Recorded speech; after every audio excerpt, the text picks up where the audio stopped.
Hi there. Welcome to the answer key video for the review worksheet that's for Unit 6, about solving systems of equations. This is going to be part 1 of the answer key. I'm going to do about the first 2 pages right now. So that includes the graphing method and some of the substitution method. All right? So please follow along, take notes, make sure you got the idea down. So I'll go through the first 2 with you, and I'm going to show you the third one and the fourth one just briefly because they're based off of the first 2. All right, so number 1, if you look at number 1 here, we need to solve by graphing. That's what it says. Solve the system of equations by graphing. So when we graph, if you recall, we graph the 2 equations. So you're going to have to know, you got to remember how to graph equations in slope-intercept form. And then we're going to look for the point of intersection. That's your solution. Wherever they intersect,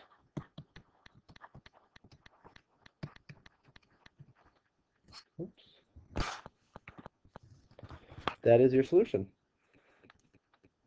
So let's look at, we'll make our first one green and our second one purple here. So the first one, if you recall, you need 2 things. The starting point, which is your y-intercept, or this number at the end. So our starting point B is 3.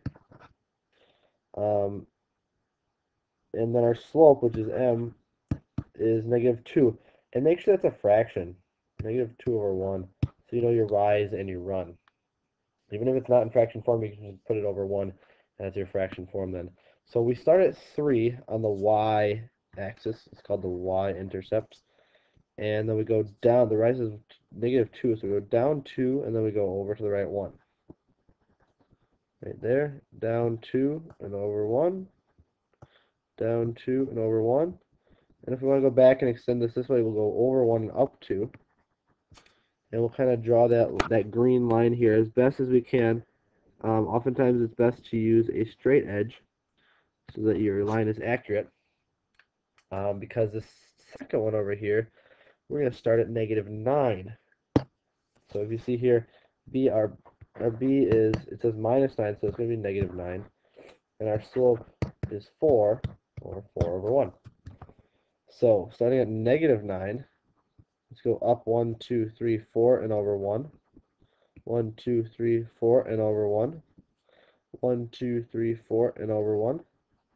And that should be the line right there. I'll draw it as best as I can here.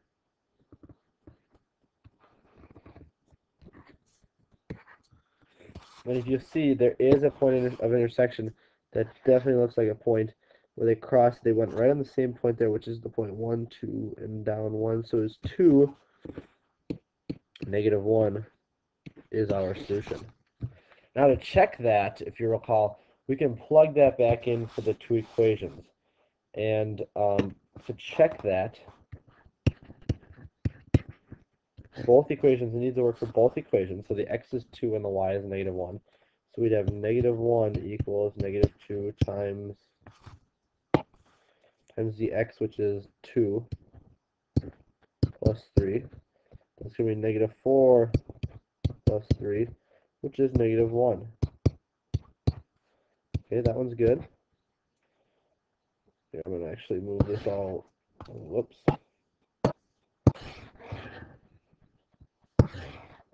Move this all a little bit up farther. So we have some room. Make it a little bit smaller. And so the second one, y is -1. -1 equals 4 times x, which is 2, minus 9. 4 times 2 is 8, minus 9. And that is -1. So -1 equals -1. All right. That means that it worked for both. So our solution truly is 2 and -1. All right.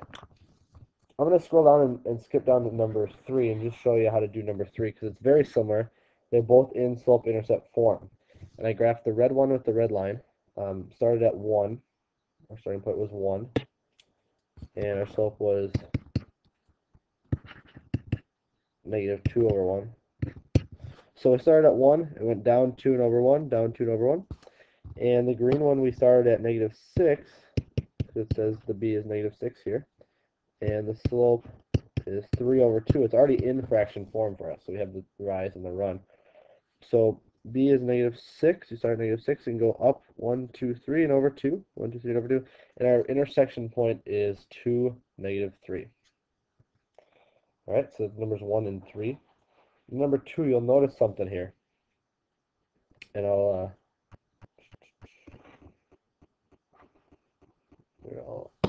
bring that down, cover that up a little bit. You'll notice something about number 2. They're not in slope-intercept form right now. And if they're not in slope-intercept form, they're not super easy to graph unless you do it a different method. Like we can make a t-chart, find our 3 values and plot them and then graph it. We could use the x and y intercept method of graphing, but I'm so used to doing slope-intercept form, and I think that's the easiest. So I'm just going to take these equations and put them into slope-intercept form. I'm going to bring this one over so I can do them both side by side. So this is 2x minus 3y equals negative 12. So with our first equation here, I want to solve for y. We want it in y equals mx plus b. So I'm going to subtract x from both sides. Or this is a 1. If you don't have anything in front of it, it's minus a 1x. Remember that. Minus 1x from this side. And you're left with just y equals, I'm going to put the negative 1x in front right away, because that's okay to do. Negative 1x minus 1. So there's our first equation. The second one here, I'll do in blue. Again, we want to solve for y, so we're going to get rid of this other stuff first. Do our PEMDAS in reverse. We're going to subtract 2x from both sides. So you have negative 3y equals, I'm going to put this in front again, negative 2x minus 1. Alright, sorry, that's supposed to be 12. I missed the number here. So it should be minus 12. And then last thing to solve this time, we have to divide both sides by negative 3. And that means you have to divide everything by negative 3. You end up with y equals negative 2 over negative 3, which is just 2 over 3, x. And then negative 12, or minus 12 divided by negative 3 would be plus 4, because 12 over 3 is 4, and then the two negatives cancel out to become a positive. So, here's our first equation. Here's our second equation. And graph them. So we'll go with the green one. We'll start at negative 1. Slope is negative 1 over 1. So down 1 and over 1. Down 1 and over 1. And we can go back this way just to, in case we want to extend it this way. And your line's going to be pretty simple to draw here, hopefully. Not the best line there, but hopefully it'll work. And then our blue line is going to start at positive 4. And it's a positive 2 and over 3. So up 2 and over 3.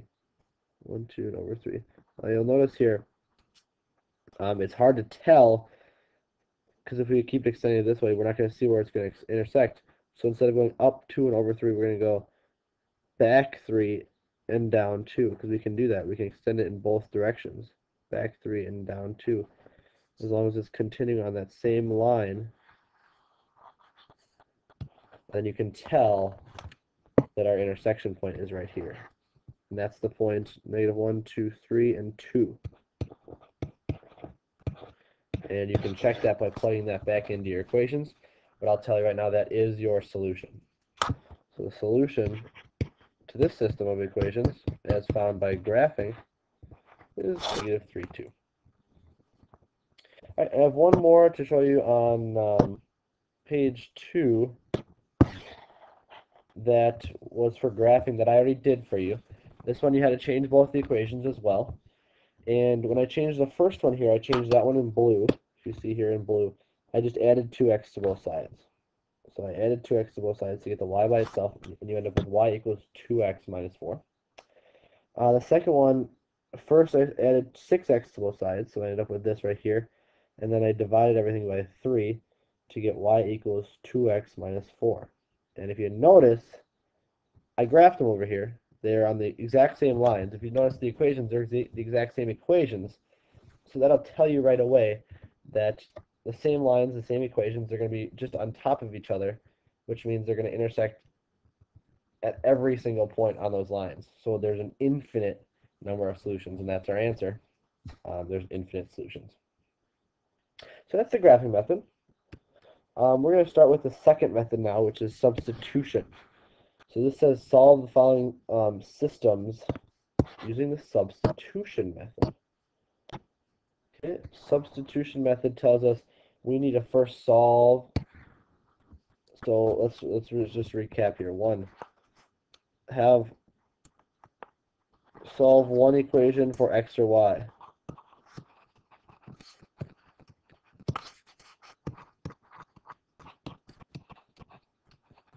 They have to be solved. One of them has to be solved for x or y. Doesn't matter which one, or maybe both of them will be solved for something. Once something is solved for x or y, we can substitute. So let's look at, and I'm going to make this smaller. We're going to come back to this. But let's look at number 5 here. Number 5, you have to find one equation that's solved for x or y. The first one is solved for y. If you look, it says y equals. When I mean solve for x or y, it should be y equals or x equals something. And this time we have y is equal to this.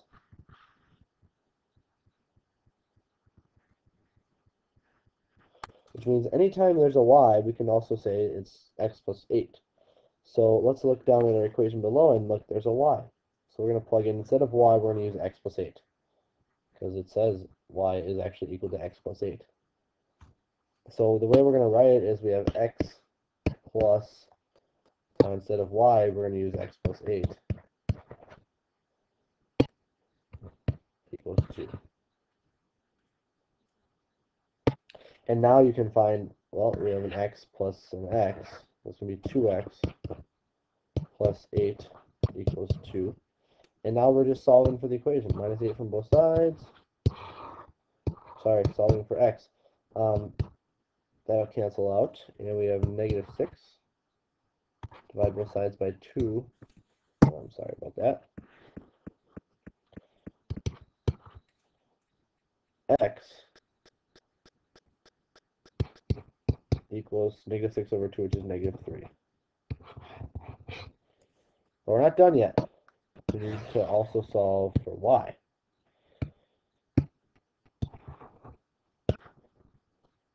So we can do some more substituting. So really, after we substituted, we solved, and then we're going to substitute again.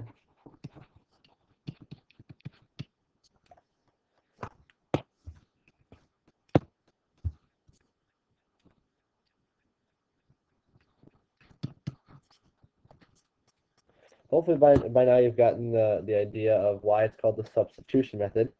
It's because there's a lot of substituting. So what we're going to do with this one, we're going to take that x equals 3. I'll use purple here. And I'm going to plug in, you can take both equations or one of the equations. I'm just going to do one for right now. And I'm going to plug in x equals negative 3 for that x right there. So then you'll have y equals, instead of x, it's negative 3 plus 8. And that means y equals positive 5.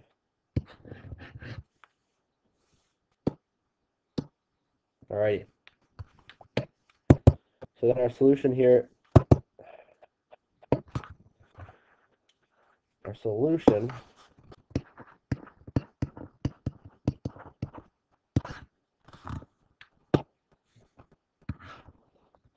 is x is negative 3, y is 5.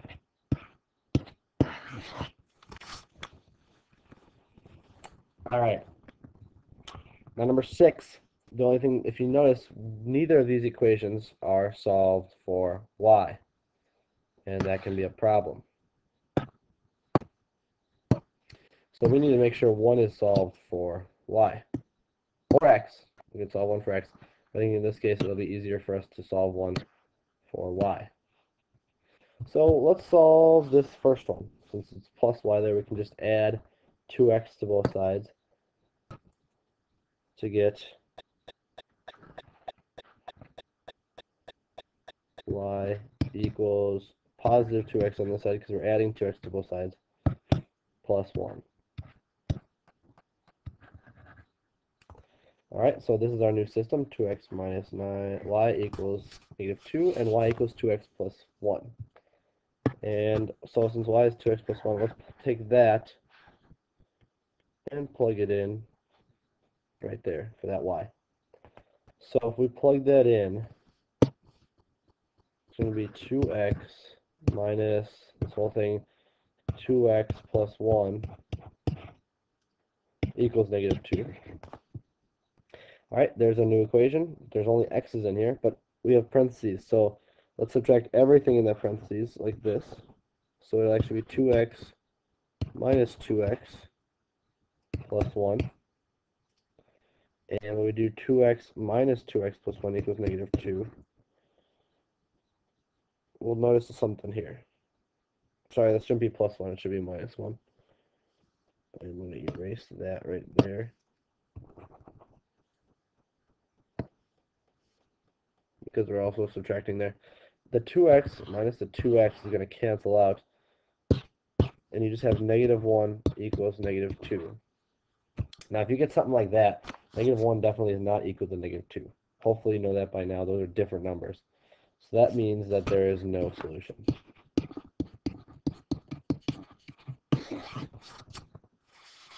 So over here, number 5, we had one solution. Number 6, we have no solution.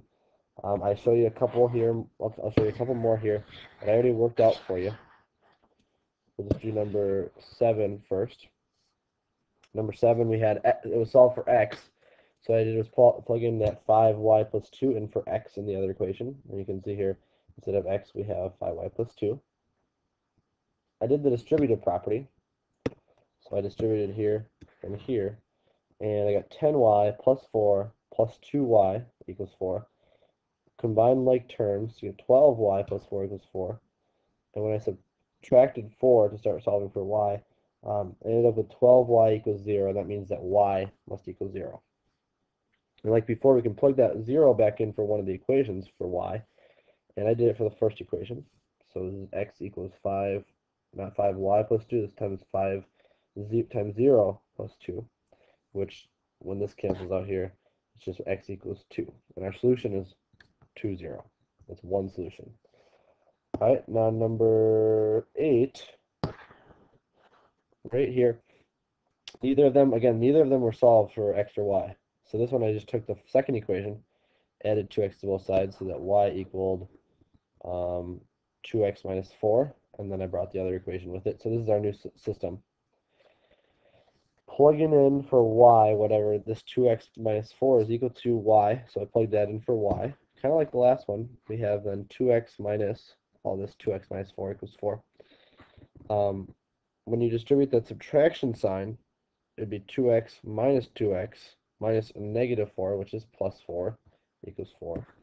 And then the 2x minus 2x cancels out. You get 4 equals 4. Now this is different than the last one because 4 actually is equal to 4. And that means that you have infinite number of solutions. It's another case where you have infinite number of solutions. So that's the answer key video for page 1, or part 1 of the review worksheet. It's numbers 1 through 8. That's basically covering the graphing method and the substitution method. Feel free to watch part 2 of the video for the rest of this worksheet.